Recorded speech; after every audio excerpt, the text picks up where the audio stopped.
যিসকলে কিবা চাকৰি কৰি আছে, প্ৰাইভেট চাকৰি হওক বা প্ৰাইভেট চাকৰিতে হওক বা গভৰ্ণমেণ্টৰ চাকৰি হওক, যদি চাকৰি কৰি আছে আৰু চাকৰিত যদি আপোনালোকৰ কিবা প্ৰব্লেম ফেচ কৰি আছে, কি লাগিলে ধৰক আপোনালোকৰ প্ৰমোশ্যন হোৱা নাই বা আপোনালোকৰ যি চাকৰিত আপোনালোকৰ যি ওপৰৱালা আছে বা বছ আছে তেওঁলোকৰ লগত আপোনালোকে তেওঁলোকৰ পৰা কষ্ট পাই আছে, তেওঁলোকৰ লগত মিলাব পৰা নাই, এনেকুৱা যিবোৰ জব ৰিলেটেড প্ৰব্লেম হয়, এনেকুৱা প্ৰব্লেমত যদি আপোনালোকে ফেচ কৰি আছে, ফচি আছে আৰু আপোনালোকে ভাবে যে যিমানখিনি আপোনালোকে মেহনত কৰে সিমানখিনি আপোনালোকে ৰিজাল্ট পোৱা নাই বা আপোনালোকৰ জবত যিটো গ্ৰোথ হ'ব লাগিছিলে সেই গ্ৰোথটো হোৱা নাই। সেই গ্ৰোথ লাগিলে ৰেপুটেশ্যনৰ ফালৰ পৰাই হওক, পদবীৰ ফালৰ পৰাই হওক বা ফাইনেন্সিয়েলৰ ফালৰ পৰাই হওক, যিকোনো ধৰণে যিটো গ্ৰোথ এক্সপেক্ট কৰিছিল সেইটো হোৱা নাই, তেতিয়াহ'লে আপোনালোকে কি কৰিব?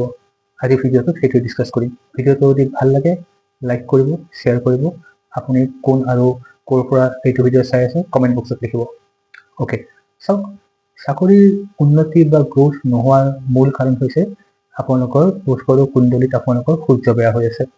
কাৰণ সূৰ্যই চাকৰি জীৱনৰ যোনটো গ্ৰোথ, স্পেচিয়েলি গভৰ্ণমেণ্টৰ ফালৰ পৰা হওক বা আপোনালোকৰ প্ৰতিষ্ঠানৰ মুৰব্বীসকল বা বছসকলৰ সূৰ্যই ৰিপ্ৰেজেণ্ট কৰে।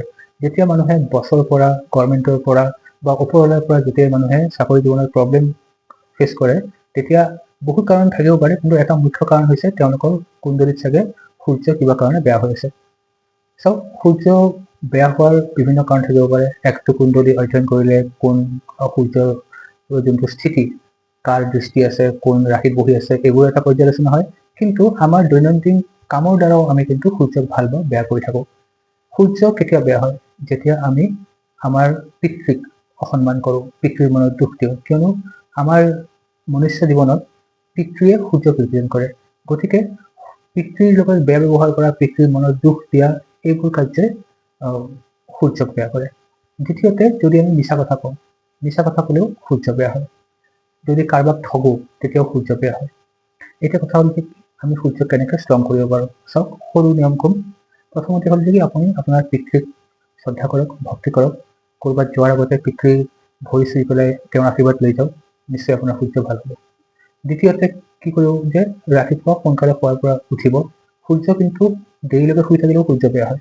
গতিকে সোনকালে উঠিব, উঠি পেলাই এটা তামৰ পাত্ৰত পানী আৰু তাতে এটা কইন পেলাই দিব, দি পেলাই সেই পানীখিনি সূৰ্যৰ ফালে চাই পেলাই এনেকৈ সূৰ্যক অৰ্ঘ্য দিয়া বুলি যে কয়, অৰ্ঘ্য দিব।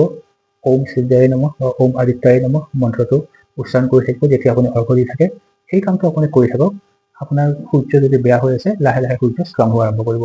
নমস্কাৰ।